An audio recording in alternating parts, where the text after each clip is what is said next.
എല്ലാവർക്കും ഉമ്മച്ചിൻ്റെ അടുക്കളയുടെ പുതിയൊരു വീഡിയോയിലോട്ട് സ്വാഗതം. ഇന്ന് ഞാൻ ഓംലെറ്റ് റെസിപ്പി ആയിട്ടാണ് വന്നിട്ടുള്ളത്. 2 ഡിഫറെൻറ്റ് സ്റ്റൈലിലുള്ള ഓംലെറ്റ്സ് ആണ് കാണിക്കുന്നത്. വളരെ സിമ്പിളായിട്ട് നല്ല വെറൈറ്റി ആയിട്ടുള്ള 2 ഓംലെറ്റ്സ് ആണ്. രണ്ടും കണ്ട് നോക്കൂ, നിങ്ങൾക്ക് ഇഷ്ടമാവും. എന്നിട്ടൊന്ന് ഉണ്ടാക്കി നോക്കുക. പ്രത്യേകിച്ച് കുട്ടികൾക്കൊക്കെ ഉണ്ടാക്കി കൊടുക്കാം. രാവിലെയൊക്കെ അവർക്ക് ബ്രേക്ക്ഫാസ്റ്റിന് ഇതൊക്കെ ഉണ്ടാക്കി കൊടുത്താൽ അവർ കഴിച്ചോളും. അപ്പോൾ നമുക്കിത് എങ്ങനെ ഉണ്ടാക്കാമെന്ന് നോക്കാം. അപ്പോൾ ഒരു ടൈപ്പ് ഓംലെറ്റിന് വേണ്ടിയിട്ട് ഞാനിവിടെ 2 മുട്ടയാണ് എടുത്തിട്ടുള്ളത്. 2 മുട്ടയുടെ മഞ്ഞയും വെള്ളയും ഒന്ന് സെപ്പറേറ്റ് ചെയ്യണം.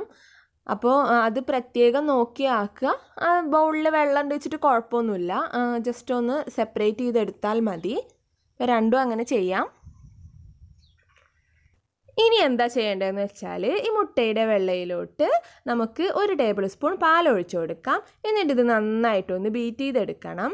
നല്ലോണം ബീറ്റ് ചെയ്തൊന്ന് പതപ്പിച്ചെടുത്താൽ മതി. ഒരുപാട് അങ്ങ് സ്റ്റിഫാക്കി എടുക്കുകയൊന്നും വേണ്ട. ജസ്റ്റ് നല്ലോണം ഒന്ന് പതഞ്ഞ് കിട്ടിക്കഴിഞ്ഞാൽ നിർത്തുക. എന്നിട്ട് ഇതിലോട്ട് മുട്ടയുടെ മഞ്ഞ ചേർത്ത് കൊടുക്കാം. എന്നിട്ട് ഇത് ജസ്റ്റ് ഒന്ന് മിക്സ് ചെയ്ത് കൊടുക്കുക. ഒരുപാട് അങ്ങ് മിക്സ് ചെയ്യൊന്നും വേണ്ട. ഇനി ബാക്കിയുള്ളതും കൂടെ ചേർത്തിട്ട് ലാസ്റ്റ് മിക്സ് ചെയ്താൽ മതി. ഇതിലോട്ട് പാകത്തിന് ഉപ്പ് ചേർത്ത് കൊടുക്കുന്നുണ്ട്. പിന്നെ 1/2 ടീസ്പൂൺ കുരുമുളക് പൊടി ചേർത്ത് കൊടുക്കാം. 1 ടീസ്പൂൺ ക്രീം ചീസാണ് ചേർക്കുന്നത്. പ്രോസസ്ഡ് ക്രീം ചീസ്, അതായത് സോൾട്ടി ആയിട്ടുള്ള ക്രീം ചീസാണ് ചേർത്തിട്ടുള്ളത്. പിന്നെ ഇതിലോട്ട് ചോപ്പ് ചെയ്ത് വെച്ചിട്ടുള്ള ടൊമാറ്റോ ചേർത്ത് കൊടുക്കാം. അതുപോലെ ചോപ്പ് ചെയ്ത് വെച്ചിട്ടുള്ള ക്യാപ്സിക്കം ചേർത്ത് കൊടുക്കാം. ഇതൊക്കെ 1 ടേബിൾ സ്പൂൺ വീതം ചേർത്താൽ മതി. 1 ടേബിൾ സ്പൂൺ സ്പ്രിംഗ് ഓനിയനും 1 ടേബിൾ സ്പൂൺ കൊറിയാൻഡർ ലീവ്സും ചേർത്ത് കൊടുക്കുക, അതായത് മല്ലിയില. പിന്നെ മൊസല്ല ചീസാണ് ചേർത്ത് കൊടുക്കുന്നത്. അതും 1 ടേബിൾ സ്പൂൺ ആണ്. ഇതെല്ലാം കൂടി നന്നായിട്ടൊന്ന് മിക്സ് ചെയ്തെടുക്കുക. അപ്പോൾ സ്പ്രിംഗ് ഓനിയനും അതുപോലെ മല്ലിയിലയും എന്തായാലും ചേർക്കണം. ക്യാപ്സിക്കവും ടൊമാറ്റോ ഇഷ്ടമില്ലാത്തവർക്ക് ഒഴിവാക്കാം. ഇനി ഒരു പാൻ അടുപ്പത്ത് വെച്ചിട്ട് ഓയിൽ ഒഴിച്ചു കൊടുക്കുക. ഇതൊന്ന് ഫ്രൈ ചെയ്തെടുക്കാനുള്ള ഓയിൽ. എന്നിട്ട് ജസ്റ്റ് ഒന്ന് ചുറ്റിച്ചു കൊടുക്കുകയാണ് ഞാൻ. പാന് നല്ലോണം ചൂടാക്കിയിട്ട് ഞാൻ ലോ ഫ്ലെയിമിലിട്ടിട്ടാണ് ഇതിലോട്ട് ഒഴിച്ചു കൊടുത്തിട്ടുള്ളത്. ഹൈ ഫ്ലെയിമിലിട്ടിട്ട് ഒഴിക്കരുത്. ഇത് ജസ്റ്റ് ഒന്ന് നല്ലോണം ഒന്ന് സ്പ്രെഡാക്കി കൊടുക്കുക ഫസ്റ്റ്. അപ്പോൾ ഫസ്റ്റ് തന്നെ നമ്മൾ ഹൈയിലിട്ട് കഴിഞ്ഞാൽ അത് പെട്ടെന്ന് കരിഞ്ഞു പോവും. അപ്പോൾ പതുക്കെ വേവിച്ചെടുക്കണം. ഇതിൻ്റെ മുകളിലായിട്ട് പിസയിലൊക്കെ ചെയ്യുന്നത് പോലെ കുറച്ചുകൂടി മൊസല്ല ചീസ് ഇതുപോലെ വെതറി കൊടുക്കാം. അപ്പോൾ നിങ്ങളുടെ ടേസ്റ്റിനനുസരിച്ചിട്ട് നിങ്ങൾക്ക് ഇഷ്ടമുള്ളത്ര ചേർക്കാം. ഇനി ഇഷ്ടമില്ലാത്തവർക്ക് ഇതിങ്ങനെ ഒഴിവാക്കുകയും ചെയ്യാം. പിന്നെ ഈ മൊസല്ല ചീസിലൊക്കെ സോൾട്ടി ആവുന്നതുകൊണ്ട് തന്നെ മുട്ടയിൽ കുറച്ച് ഉപ്പിട്ട് കൊടുത്താൽ മതി. അതൊന്ന് ശ്രദ്ധിക്കുക. അപ്പോൾ ഇതിവിടെ ഒരു സൈഡ് ഏകദേശമൊക്കെ ആയിട്ടുണ്ട്. നമുക്ക് ഒരു സൈഡ് മാത്രമേ ഞാനിവിടെ ആക്കി എടുക്കുന്നുള്ളൂ. അപ്പോൾ ഇതിലെ മൊസല്ല ചീസൊക്കെ മെൽറ്റായി വന്നിട്ടുണ്ട്. നമ്മുടെ ഓംലെറ്റ് ഇവിടെ റെഡിയാണ്.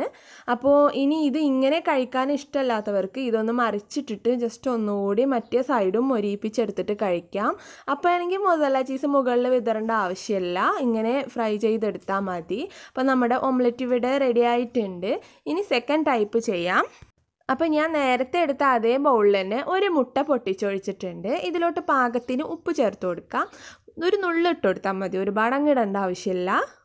ഇതിലോട്ട് 1 ടേബിൾ സ്പൂൺ പാൽ തന്നെ ഒഴിച്ചു കൊടുക്കാം. പിന്നെ ഇതിലോട്ട് കുറച്ച് കുരുമുളക് പൊടി ചേർത്ത് കൊടുക്കാം. പിന്നെ ഇതിലോട്ട് മല്ലിയില ചേർത്ത് കൊടുക്കാം. പിന്നെ മൊസല്ല ചീസും ചേർത്ത് കൊടുത്തിട്ടുണ്ട്. ഇതൊക്കെ 1 ടീസ്പൂൺ വീതമാണ് ചേർത്തിട്ടുള്ളത്. വളരെ കുറച്ച് മതി. കാരണം നമ്മളിതിൽ കുറച്ചല്ലേ എടുത്തിട്ടുള്ളൂ, ഒരെണ്ണല്ലേ എടുത്തിട്ടുള്ളൂ. അപ്പോൾ കുറച്ച് മതി. നന്നായിട്ടതൊന്ന് മിക്സ് ചെയ്ത് കൊടുക്കുക.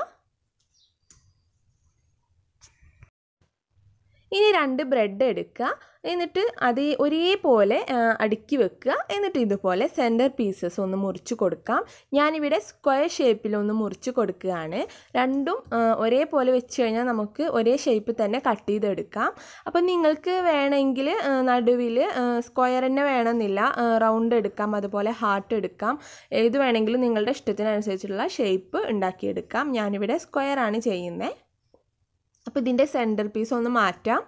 ഇത് നമുക്ക് കഴിക്കാൻ ഇതിൻ്റെ ആവശ്യമില്ല, അതങ്ങനെ മാറ്റി വെക്കുക.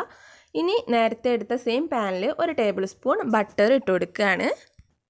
ഈ ബട്ടർ നന്നായിട്ടൊന്ന് മെൽറ്റായി വന്ന ശേഷം ഒന്ന് ഫ്ലെയിം ഒന്ന് നല്ലോണം ഒന്ന് കുറച്ച് വെക്കുക. എന്നിട്ട് ഇതിലോട്ട് നമ്മൾ ഉണ്ടാക്കി വെച്ചിട്ടുള്ള 2 ബ്രെഡും ഒന്ന് വെച്ച് കൊടുക്കുക. അപ്പോൾ ഇത് ലോ ഫ്ലെയിമിലിട്ടിട്ട് വേണം ചെയ്യാൻ, അല്ലെങ്കിൽ പെട്ടെന്ന് തന്നെ ബ്രെഡായാലും കരിഞ്ഞു പോവും. ഇനി ഇതിൻ്റെ സെൻറ്ററിലായിട്ട് നമ്മൾ ഉണ്ടാക്കി വെച്ചിട്ടുള്ള ഓംലെറ്റിൻ്റെ മിക്സ് ഉണ്ടല്ലോ അത് ഒഴിച്ചു കൊടുക്കാം. ഈ മൊസല്ല ചീസ് ഇഷ്ടമില്ലാത്തവർക്ക് അത് ഒഴിവാക്കാം, കുഴപ്പമില്ല. മൊസല്ല ചീസ് ഇല്ലാതെ തന്നെ ഇങ്ങനെ ചെയ്തെടുക്കാവുന്നതാണ്. ഇതിൻ്റെ സെൻറ്ററിലായിട്ട് ഇതുപോലെ രണ്ടും ഒഴിച്ചു കൊടുക്കുക. അപ്പോൾ ഇതൊരു സൈഡ് ആയിട്ടുണ്ട്. ഇനി ഇതൊന്ന് മറിച്ചിട്ട് കൊടുക്കാം. മറിച്ചിടുമ്പോൾ നമ്മൾ സൂക്ഷിച്ച് മറിച്ചിടുക, അങ്ങോട്ടും ഇങ്ങോട്ടും ഒന്നും ആവരുതേ.